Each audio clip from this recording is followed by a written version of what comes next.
दरेकर साहेब इतका प्रामाणिकपणाने मी तुमच्याशी बोलतो, काहीतरी नेत्यांचे नेत्यांची इज्जत आमच्या नजरेत असेल म्हणून आम्ही या भाषेत बोलतो. आम्ही दाखवून देतो आमचे किती हाल झालेत आणि काहीच दिलं नाही. तुम्ही दाखवून द्या काय दिलं. मीडियासमोर तुम्ही स्तुती करा, देवेंद्र फडणवीस साहेबांची दिली असलं तर, नसन दिलं तर त्यांना खोटं ठरवा, आम्हाला खोटं ठरवा, समोर चलो. धन्यवाद. बार्शीचे आमदार आले भेटायला तुम्हाला, नेमकं प्रतिनिधी म्हणून आले होते का वैयक्तिक भेट झाली, काय चर्चा झाली? नाही, संडास बरी झाली म्हणून आली ती. म्हणजे त्यावेळेस ते चर्चेच्या दरम्यान त्यांना आले नव्हते ते. मग आता ते आले, बसले, बोलले, ते शेवटी झालं गेलं आता विषय. त्याला काय ते बोलायला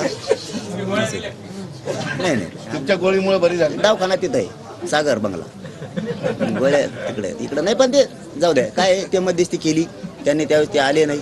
जे खरं होतं ते मला बोलणं आलं, त्यांनी ते सांगितलं आता की असं होतं तसं होतं, काय सांगितलं त्यांनी मला काय नाही.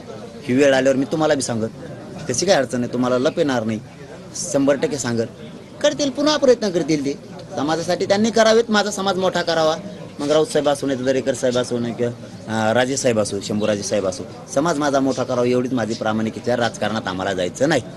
तर समाज आता मोठ्या प्रमाणात विरोध करतो की तुम्ही उपोषणाला बसू नये, होणार आहोत, समाजाच्या बाहेर जावं. 20 तारखेला समाज, तुम्ही म्हणता की समाजाच्या शब्दाच्या बाहेर तुम्ही नाही, नेहमी म्हणता, पण आता समाजाचा सुद्धा तुमच्या बैठकीत सुद्धा तोच उल्लेख झाला की उपोषण नको, तुम्हाला तुमची सगळ्यांनी विरोध केला, मी मान्य करतो. पण काय म्हणजे समाजाचा रेटा असला तरी तुम्ही उपोषण करा? काय माझं शक्तीच ती आहे समाजाला न्याय देण्याची, आणि आतापर्यंत त्या शक्तीच्या जोरावरती आणि समाजाच्या ताकदीच्या जोरावरती एक हे संगम जुळल्यामुळे समाजाला मिळालं. काय माझं घर दुसरं असताना एवढा मोठा समाज म्हणल्यावर खूप वापर केला असता समाजाचा, कुंकड पळीला असता, काही केलं असतं. मला माझ्या समाजाला त्रास होईल असं नाही वागवायचं, की मला माझ्या शरीराला झीज झाली तरी चालतंय, माझ्या शरीराला त्रास झाला तरी चालेल, पण समाज मला मोठा करायचा आहे. मला असं वाटतं की आपल्या उपोषणामुळे जर समाजाचं कल्याण होणार असलं, मागच्या उपोषणामुळे 7-8 हजार पुरावे तिकडं हैदराबादला सापडले, आणि आता जर या उपोषणामुळे लागू झालं तर माझ्या समाजाचा ताण जाईल, कमी होईल. समाज अडचणीत यायला नको, लाख मारायचे नको, एक मेला तरी चालतो,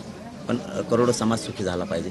म्हणून मी त्यांना समजून सांगितलं की बाबा तुम्ही म्हणताय ते खरं आहे, मी तुमचा शब्द कशासाठी डावलतोय, तुम्ही समाजाच्या पुढे मी नाही हे खरं आहे, पण मी फक्त उपोषणातच त्यांचं ऐकत नाही, बाकी सगळं ऐकतो. ते म्हणते तसंच करतो मी. बाकीचं काय जे असेल ते, बाकीचे त्यांची मागणी ओबीसीतून आहे त्यात मी त्यांच्या मनाप्रमाणे बोलतो.